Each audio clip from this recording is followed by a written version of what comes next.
المؤمنين عبد الله عائشة رضي الله تبارك وتعالى قالت قال رسول الله صلى الله عليه وسلم. دا بل حدیث مبارک درته پیش کوي خان اخلاص مبارک بل حدیث نه ده او دا ډیر ناشنا حدیث دی ګوره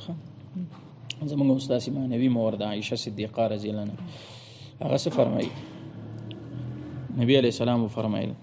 یغزو جیش الکعبه فاذا كانوا ببيداء من الارض يخسف باولهم واخرهم. خلق براشي حرفانه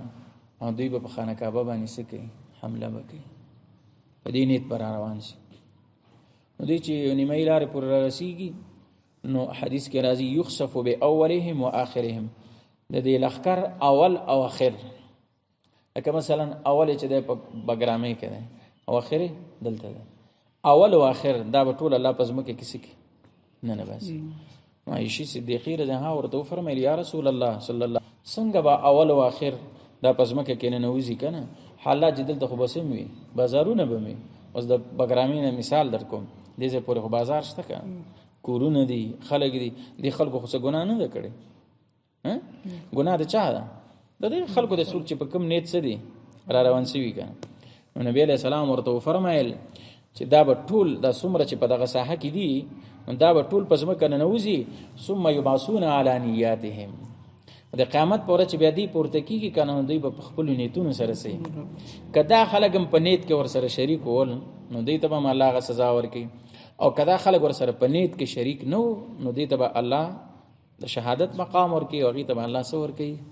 اوس پوښ په خبر نو خبره ده څه ده د نیت د اخلاص ده.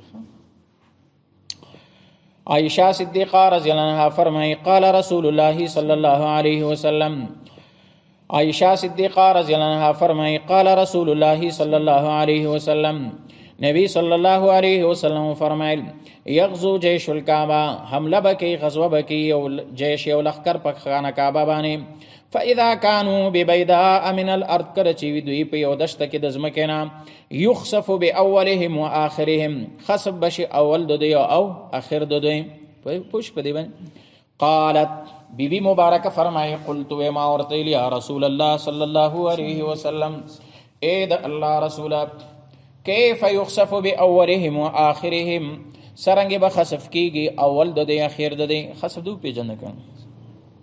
پس مکه نه نوځي وفيهم اسواقهم او پدې کې خو بسم وي بازارونه بموي دي کې خو به داس خلک چې هغه بنا فرمانی نه کړي ظلم به نه کړي ومن او هغه خلک به وی لیس منهم چې د دې ډلې نه وي دي سر به ملګری نه وي هغه به قال نبی صلی الله علیه وسلم فرمایل یخسف باولهم واخرهم خسف کیږي به اول د دې اخر د دې پس مکه بن نوځي اول او اخر ثم يبعثون على نياتهم بیا به دوی پورته کېدلی شي په خپلو نیتونو باندې اوس پوه شو په خبره نو چې څوک په کم نیت راغلی وو د څه شي په نیت راغلی وو نو هغې ته خو به هغه الله سزا ورکوي او چې څوک ورسره په دې کې شریک نه و د اراده نه وه هغه د دوی نه څه دي جدا دي